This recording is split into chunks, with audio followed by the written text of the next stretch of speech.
The Holy Gospel according to Matthew, the 13th chapter. Glory to you, O Lord. He put before them another parable. The kingdom of heaven may be compared to someone who sowed good seed in his field.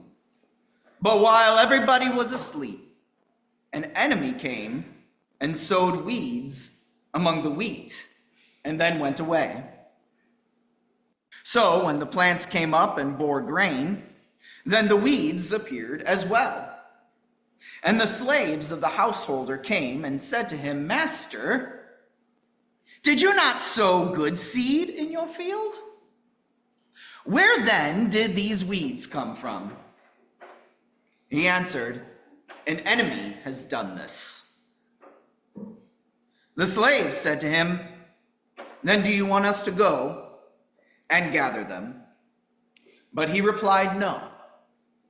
For in gathering the weeds, you would uproot the wheat along with them. Let both of them grow together until the harvest. And at harvest time, I will tell the reapers, collect the weeds first and bind them in bundles to be burned, but gather the wheat into my barn." Then he left the crowds and went into the house. And his disciples approached him, saying, "Explain to us the parable of the weeds in the field." He answered, "The one who sows the good seed is the Son of Man. The field is the world, and the good seed are the children of the kingdom. The weeds are the children of the evil one, and the enemy who sowed them is the devil. The harvest is the end of the age, and the reapers are angels. Just as the weeds are collected and burned up with fire, so will it be at the end of the age. The Son of Man will send his angels, and they will collect out of his kingdom all causes of sin and all evildoers, and they will throw them into the furnace of fire, where there will be weeping and gnashing of teeth.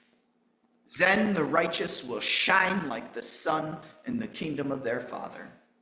Let anyone with ears listen." This is the gospel of the Lord. Praise to you, O Christ. You may be seated.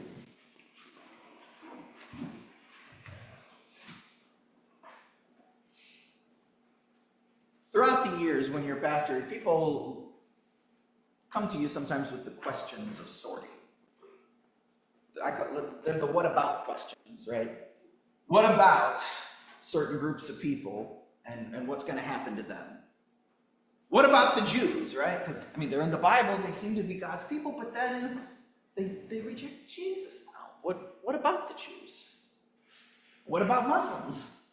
They're like our spiritual cousins. They come from Abraham. They trace their faith to him. They even honor Jesus as a prophet, but they don't worship him as Son of God. What about them? What about people who were so much a part of church and then kind of fell away? If they were in once, but they aren't going now, what about them? What about people who never even got a chance to be in church because they never got a chance to hear the gospel of Jesus? What about them? And in all of these what-abouts, the heart of the answer that I do is to direct people back to Jesus.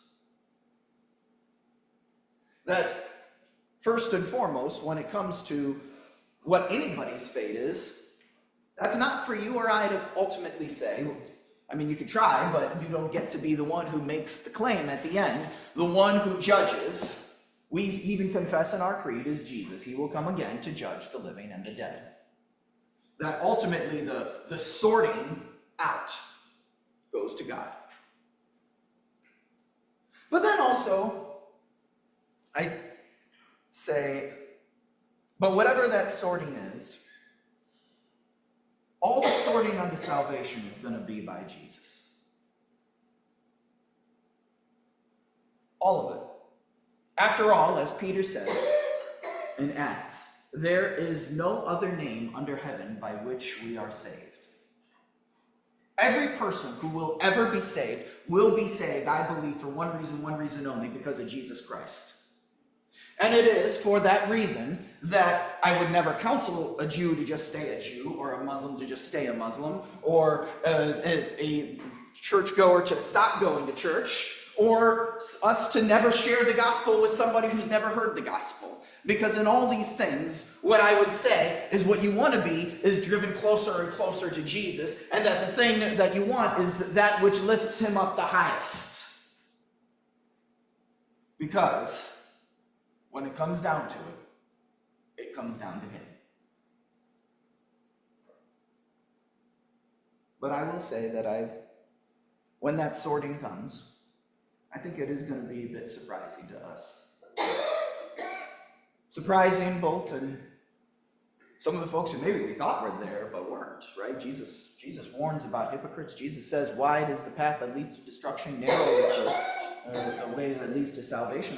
There may be some people who we thought for sure, there's a saint if ever I saw one, and turned out one.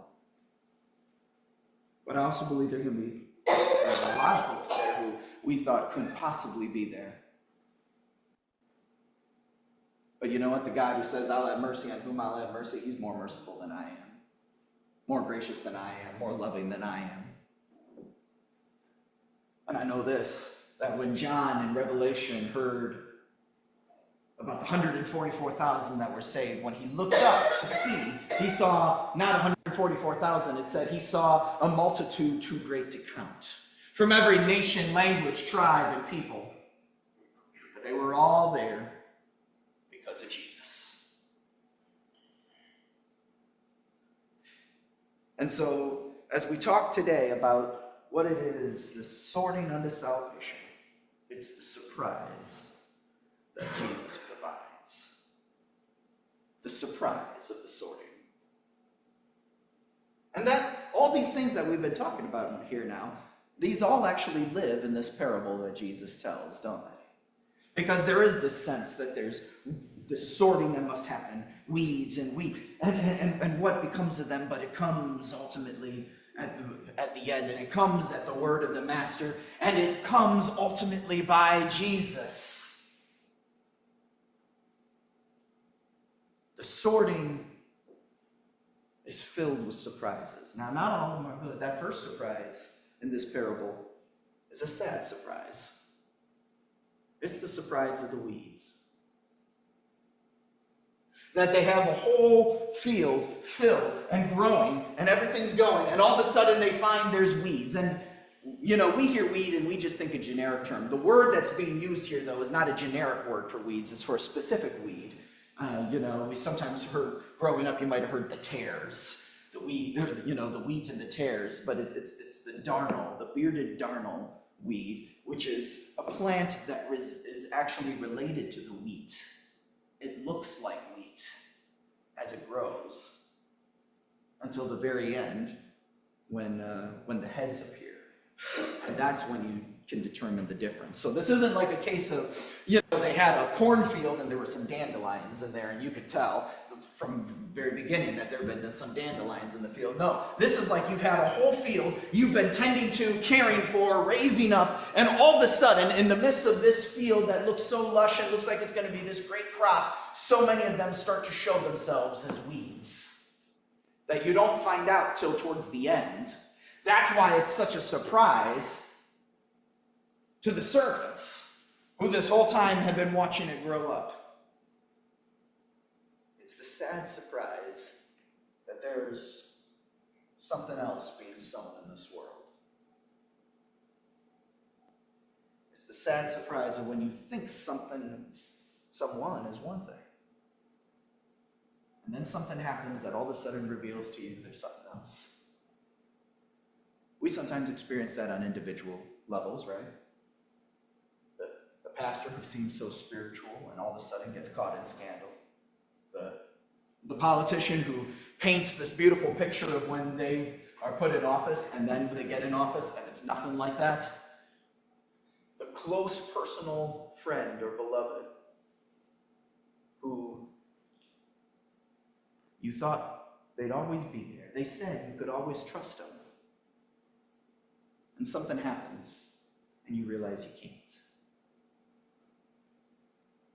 That sort of sense of sad betrayal, turning, unexpected surprise in the worst possible way. That kind of feeling, but not just with an individual, but with a whole field, whole peoples. I imagine that, when Matthew's readers first heard this, most scholars believe that Matthew was writing to Jewish Christians. I wonder if they were wondering this or thinking this about their own people. We know Jewish Christians wondered about the rest of their people. We're in Romans 8 right now. Once you get to Romans 9, from Romans 9 to 11, Paul even wrestles with that issue. With what about the rest of Israel? What about all these of my people, God's people, who have now turned away? Imagine if you'd grown your whole life growing up in Israel, among the people, being taught we're, for the most part, all pretty faithful people, and then a great many of them reject God's Messiah, Israel's Messiah that's given to them, don't see that he has fulfilled their own scriptures. That very question of all these people who we sort of were raised with and kind of had this sense of we're a people together, and all of a sudden now there's this sense that some of them aren't. What about them?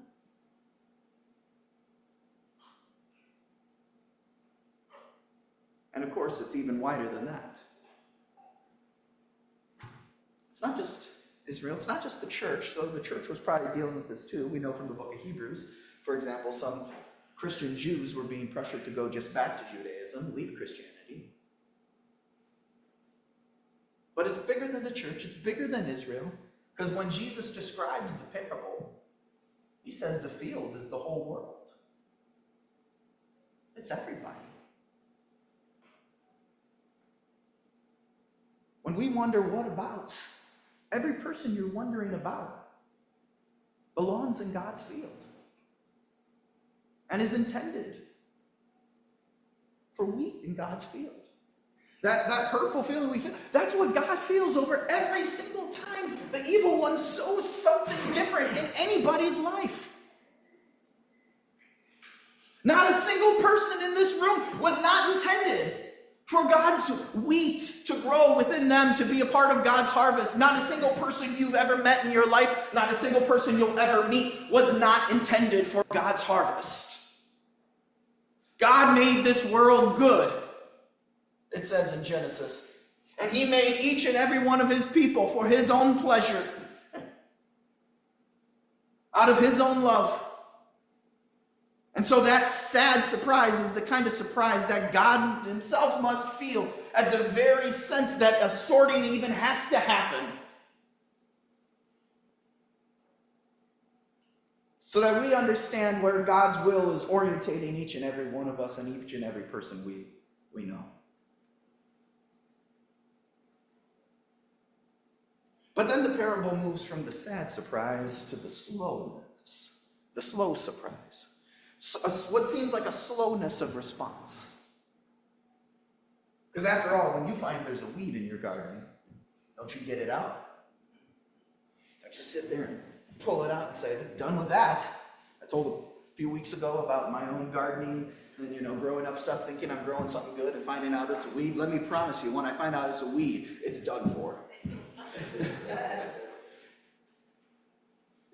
But the crazy thing of this is that the servants, that's exactly what they want to do. The minute they find out there's these weeds in this field, should we get them out of here? Isn't that what you do with weeds? Because they choke everything out. They suck up all the resources. They're invasive. They're a problem. Let's get rid of them.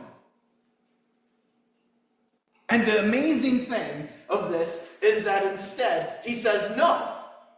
There's a slowness of response, and I think we want that in this world too so often. God, just deal with the problems. Just get over it. Help us get past it. I'm certain there's people who we sometimes think, if we just didn't have them around, how much better would the world be? We constantly have this sense of now is the time to act. And yet God doesn't do that. Instead, the parable says, let him be. The master of the field is gracious not only to the wheat, but to the weeds. He lets them remain. But for the sake of the wheat. And this is perhaps what runs so counterintuitive to us, because when these problems come up, we always think that a problem must be solved, a thing must be dealt with immediately. But God shows us that that's not always the case. That what we think must always be overcome now doesn't always have to be overcome now. Paul in Romans 8 here today is talking about hope. That hope is such a power even in the midst of the time when you need it. When you can't see the good. But he says, therefore, that you leave the weeds because you wouldn't want, especially if you, again, think that these are weeds that look like wheat. You don't want to pull up the wrong thing. Have you ever pulled up the wrong plant? Followed the wrong vine and pulled up and went, whoopsie.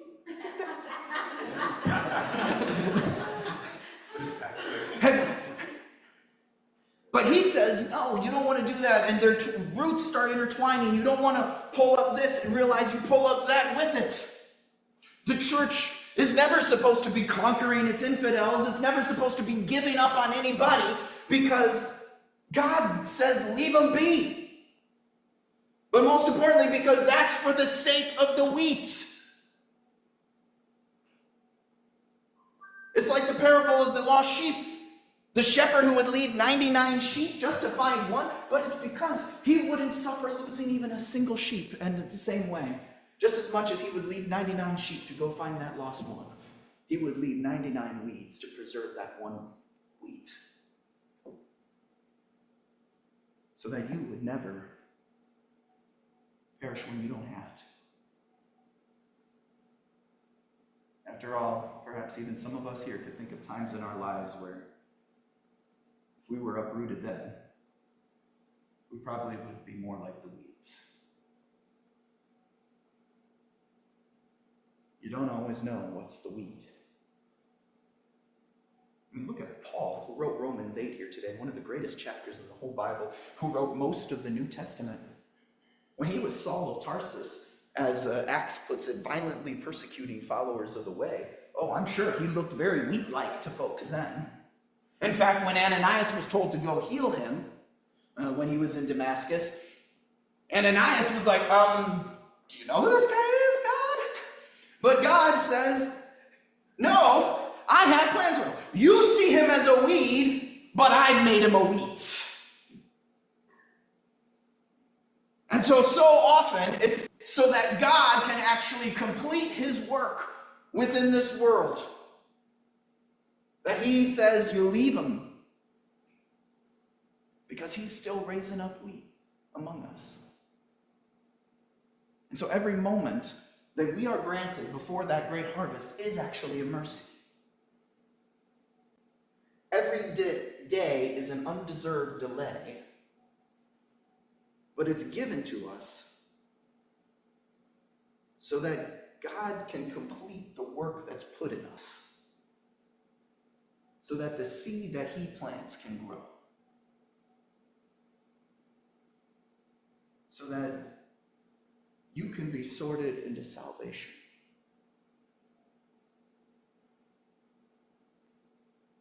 Because then, this is the greatest surprise of it all. It's the surprise of the sower himself, who sorts. It's the surprise when he goes to describe it, and he says, the sower is the Son of Man. It's Jesus. And the amazing thing then is that's when we start to believe that it's okay to let the weeds grow with the wheat. Because that's when you know that the weeds are never going to overcome the wheat in the field. That's when you know that, in fact, the harvest is going to be plentiful, even when the laborers are few. Because Jesus is the one who's sowing this field. Jesus is the one who's making this. And when you realize that he's the sower, then you realize that all the weeds in the world, after all, how does he describe the weeds? He describes them as the evildoers and the causes of sin. So even within us, that which causes sin. But all those things, he says, If that's what the weeds are, then all the weeds of the world were placed upon the sower when he was on the cross, right? They tried to choke him out, and the only thing they could do by doing that was better fertilize the soil for the wheat. Because the seeds of the gospel went forth from that, the seeds of the cross. A more profound thing was sown. A thing that tells us that, you know what? Every evil can exist, and God's goodness is still going to exist among us. Every evil can grow up alongside us, but God still can be doing great things for us. Even in the midst of it, they can't choke out God's plan. God's plan chokes out death itself. The wheat will continue to grow. It's a parable of victory. What are you supposed to do within it? Nothing. When they want to do something and start uprooting, he says, you don't do that. If you want to know what to do, you heard the parable of the sower last week. Just make yourself a good soil that's receptive to the word that he's sowing. But let him show us and give us faith of what we will be at the end, of what will ultimately overcome, of how abundant God's harvest is still going to be. Because when he says then that the whole field is the world, not just this church, not just a country or anything of the sort, but the whole world, that's when we start to understand that when we sit there and wonder, what about these people, they're all a part of this field that Jesus is sowing his good seed in. And God is going to get his harvest. God is going to get his harvest. Because the real surprise of the sower is that he isn't sorting people out. He's sorting folks in. He's sorting more and more in, just as he sorts you into his harvest, as his gospel works within you.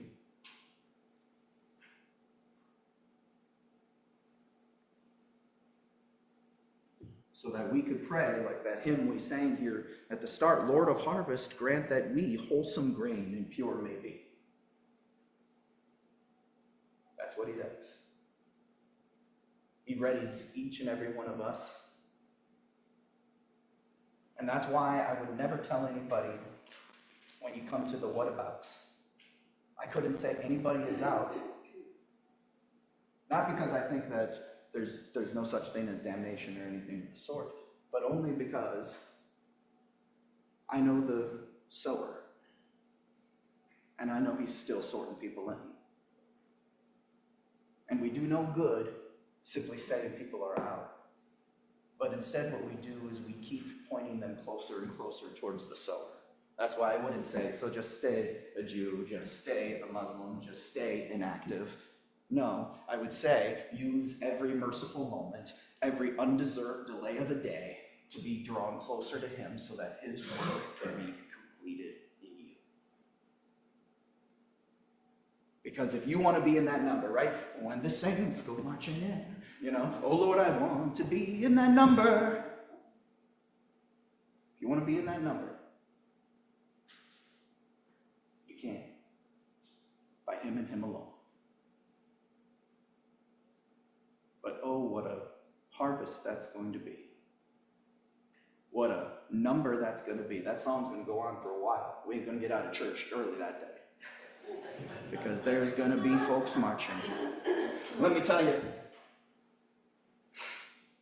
a few weeks ago, so there's this girl who we knew back in Wisconsin. She was close with our daughter. So she spent a lot of time in our home by us, coming to church. Never seemed all that interested or connected to it, just kind of sat in the back, hanging out with my daughter. A few weeks ago, she reached out to us to thank us for the witness that we were to her. And that her walk with God has taken another step, and she realizes some of the seeds that were planted and sown then. You don't sort people out. But sometimes you get the real joy of watching as God sorts more and more people in.